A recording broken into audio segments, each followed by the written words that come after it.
नमस्कार दोस्तों, आइए आज हम भीष्म साहनी के बारे में चर्चा करेंगे।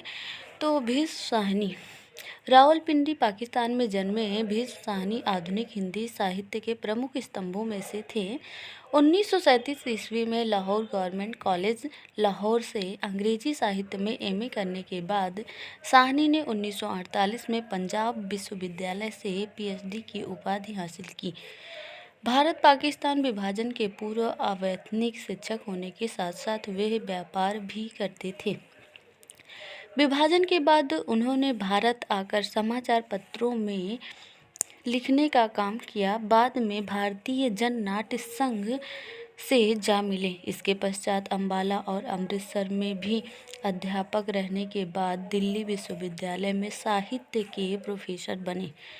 1947 से 1963 तक मॉस्को में विदेशी भाषा प्रकाशन गृह में अनुवादक के रूप में काम किया। यहाँ उन्होंने करीब 2 दर्जन रूसी किताबें जैसे टॉलस्टॉय,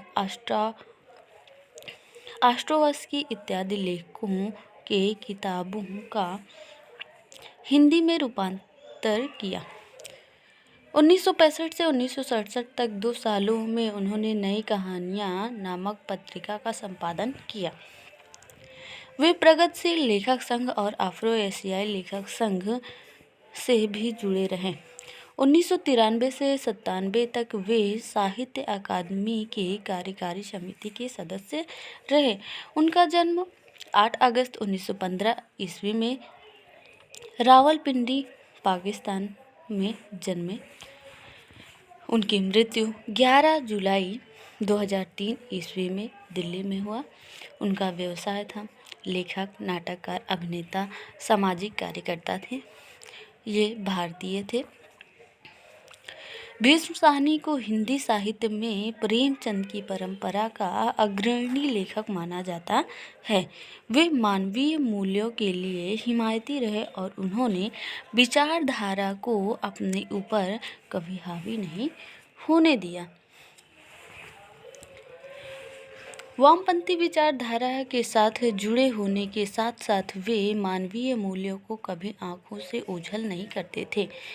आपाधापी और उठापटक के युग में भीष्म साहनी का व्यक्तित्व बिल्कुल अलग था। उन्हें उनके लेखन के लिए स्मरण ही किया जाएगा, लेकिन अपनी सहृदयता के लिए चिरस्मरणीय रहेंगे। भीष्म साहनी हिंदी फिल्मों के जाने माने अभिनेता बलराज साहनी के छोटे भाई थे। उन्हें 1975 में तमस के लिए साहित्य अकादमी पुरस्कार दिया गया। 1975 में ही शिरोमणि लेखक अवार्ड पंजाब सरकार द्वारा दिया गया है। 1980 में अफ्रो एशियन राइटर्स एसोसिएशन का लूट्स अवार्ड दिया गया। 1983 में सोवियत लैंड नेहरू अवार्ड तथा 1998 में भारत सरकार पद्म भूषण अलंकार से विभूषित किया गया है।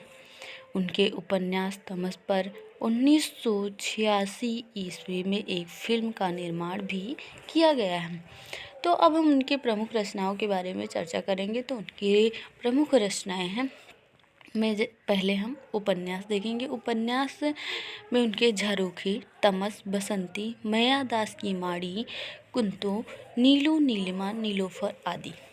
अब हम उनकी कहानियाँ देखेंगे। कहानी संग्रह मेरी प्रिय कहानियाँ, भाग्यरेखा, वागचू, निशाचर आदि। नाटक देखेंगे। नाटक में हनूस 1977 में प्रकाशित हुआ और माधवी 1984 में। कबीरा खड़ा बाजार में इनका नाटक बहुत फेमस है। ये 1984 में प्रकाशित हुआ। मुआवजे 1993 में प्रकाशित हुआ। आत्मकथा के बारे में चर्चा करेंगे। तो आत्मकथा इन्होंने बलराज माय ब्रदर के नाम से इन्होंने अपनी आत्मकथा लिखी है। बाल कथा है गुलेल का खेल। तो हमारा वीडियो यहीं पे समाप्त होता है। अगर हमारा वीडियो पसंद आया तो शेयर और लाइक करना ना भूलें। अगर न्यू है तो सब्सक्राइब करें। अब हम नेक्स्ट वीडियो में मिलेंगे। तब तक के लिए नमस्कार दोस्तों। जय हिंद, जय भारत।